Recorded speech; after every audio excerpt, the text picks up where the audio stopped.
Oh, Joe Rogan. I have so many opinions about you.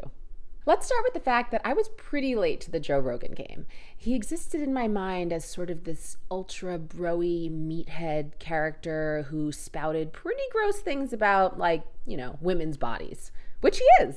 You go, you giant gelatinous bag of meat and tissue. No, that's a dying person who's addicted to food. She doesn't want to look like that. Objectively, ew. But as with most things taken out of context, that's not all there is to the story. I have a couple of friends who absolutely love Joe Rogan, and after having several fights with them on this topic, I realized I'd never actually listened to him. I was sort of just listening to the overall liberal take on the topic without ever actually going to the source material itself, which is something I criticize Fox-loving conservatives for all the time. Not good. So I listened to a lot of Joe Rogan episodes, actually. And what I discovered is that even though I certainly don't agree with his opinions on everything, he's actually an extremely smart, extremely well-read guy who seems genuinely interested in getting at the truth, even if he doesn't always get there. I especially really love his episodes on Scientology. He comes across as this sort of informed outsider, and he's asking all the questions that I want answered myself. You wrote internal reports? Yes, we're all required to write reports on each other. Oh, Jesus Christ.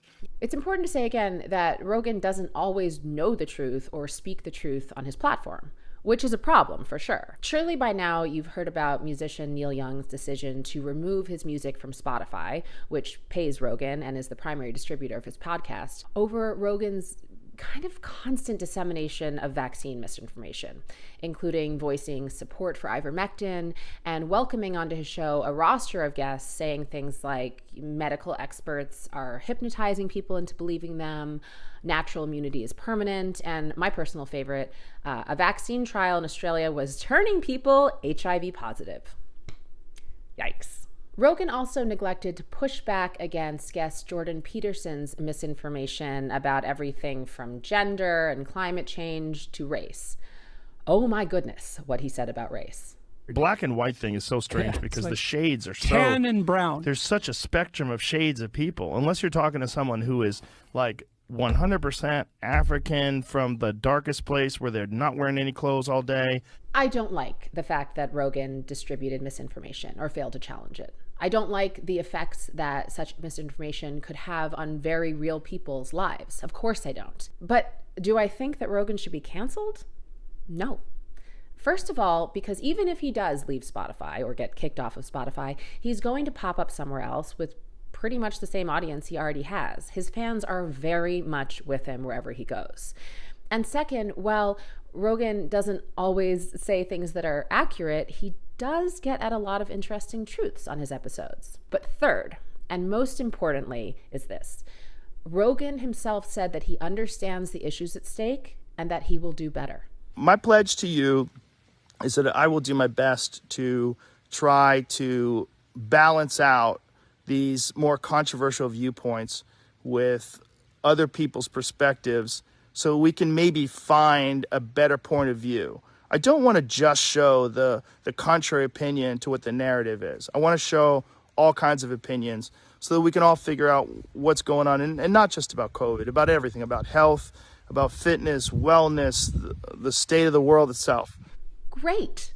Isn't that what we want the people who we challenge to say? Look, this is a guy who achieved a tremendous amount of fame and impact very, very quickly, and while producing an almost unthinkable amount of content.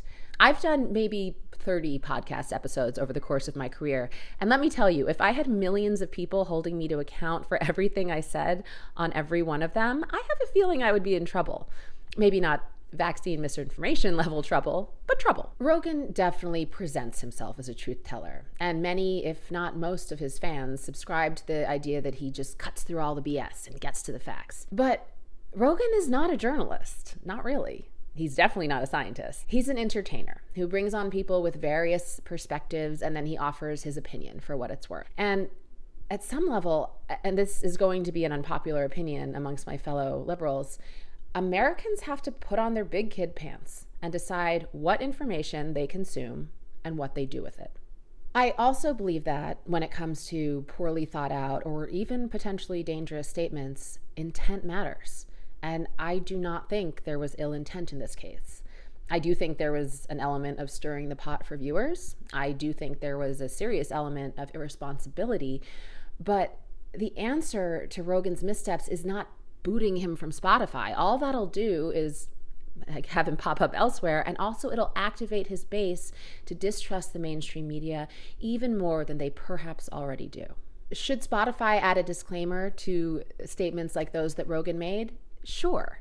But I don't see how removing his podcast from the platform achieves, well, anything.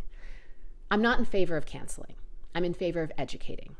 Joe Rogan says he'll do better, and I personally would like to see him get the chance.